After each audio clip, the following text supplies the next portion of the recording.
I learned in my yonder years in esports and gaming not to question someone like Shroud, guys. He actually talked about this, frankly, months ago, very early on in the rise of a game like Fall Guys, that it would not last. We also saw potentially two teams. I think one was Panda Global and Immortals Gaming Club. I don't know if either of those were serious. I think Panda was. With Immortals, you never know what they're doing. Actually signing esports rosters for a game like Fall Guys, which blew up, right, guys? We all know it. Tim the Tatman seeking his first win. Viewership records broken for him on the Twitch platform. Of course, social media-wise, Fall Guys doing everything correctly. They had a few events here and there. Even the $1 million bid war, Aim Labs, G2, Ninja, Mr. Beast, all paying $250K for an in-game Fall Guys skin. No one out there is doubting what this game did in a 2 to 3 week span was incredible. But all of a sudden, we are seeing the fall of Fall Guys, and it's very obvious. And someone like Shroud saw it coming from a mile away. Fall Guys is going to die real quick for sure.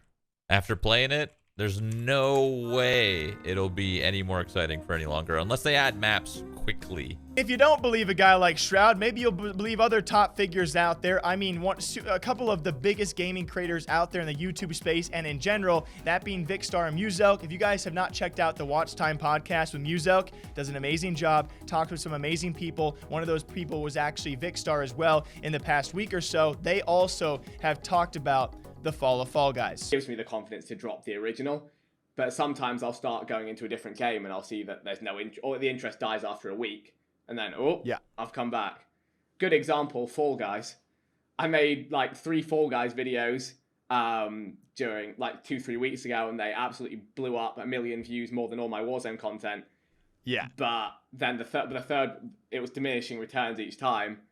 And now, and I can look around and see there's not as much interest in that game anymore. So that's when you delve into it, but it's like, oh, I'm not going to become a Fall Guys YouTuber because there's no longevity in this. Back to Warzone. Yeah, 100%. I think that's one of the things you actually learn quite well going through like enough YouTube cycles as the game comes out, and you can. I feel like I'm pretty good at instantly kind of calling what it actually, like, if it's going to be like a longevity game or if it's kind of like a flash in the pan. And I think Fall Guys, I'm so glad came along because it was like a great break for a few weeks.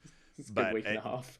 But yeah, literally. But I don't think it was ever going to become like the next big game.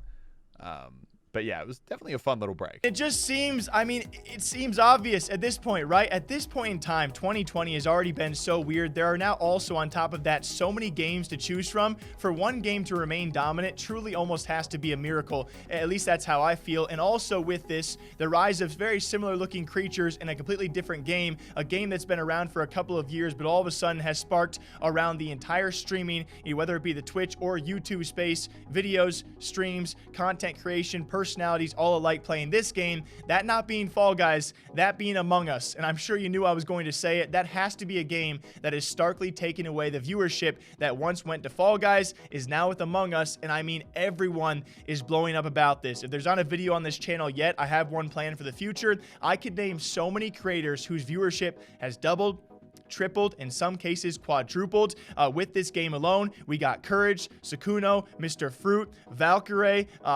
Disguised Toast is probably the biggest creator now in the entire world when it comes for the game of Among Us. It's been wild to see. And that game, ironically so, thumb-looking creatures in both games are really, I would say, contributing to the fall of Fall Guys. And so I put it off to you to end this video. Do you think this is the fall of Fall Guys? I'm going to put my vote in for yes. What can they do? Can they make an update? Can they run the tournament scene? I don't know. You lost Tim, and you lost everyone else to Among Us. Is there a way to Fall Guys to pick themselves back up and get back in the game? I don't know. We'll find out, but it could potentially be the fall of Fall Guys. Until next time, as per usual, you guys know what to do. All right? Drink that wall. Drink that caw. I'll catch you back here sometime soon. Take care of yourselves.